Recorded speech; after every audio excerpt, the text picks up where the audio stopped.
మనం ఏదన్నా మనకు కొన్ని అవకాశాలు రాలేదు, మనకి ఏదన్నా మనకు జరిగినాయి అంటే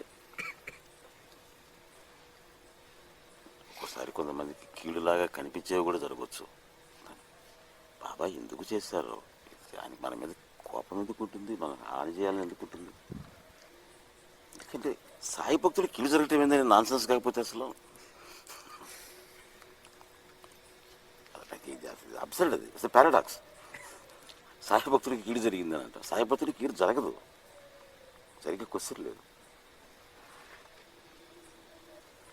నిప్పు దగ్గరికి పోతే వేడి పెరుగుతుంది, కళ్ళు మూసుకొని పోయి తెలుస్తుంది నిప్పు దగ్గరికి పోతున్నాం అన్నది.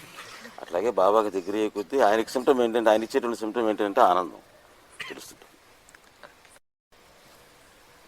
కళ్ళు మూసుకొని పోతాం కనుక ఒకసారి అగ్ని దగ్గరికి పోతున్నాం అనుకొని దూరంగా పోతాం, చలి పుడుతుంది.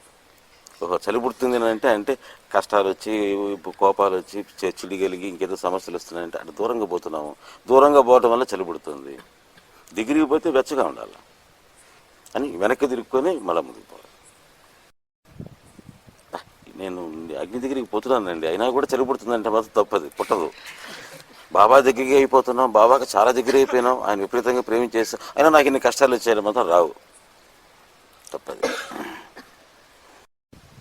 అన్నట్టు అనుకుంటుంటాం మన అవగాహన లోపం వల్ల.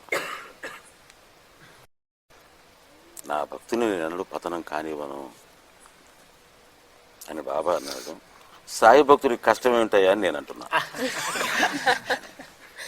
కష్టం వచ్చింది, నేను ఇదైపోతున్నాను, నేను నా బాధలు భరించలేము, అసలు నా బాధలు ఎవరికి చెప్పుకుంటావు అని వాడు అన్నాడంటే I'm sorry your not a side to it అంట.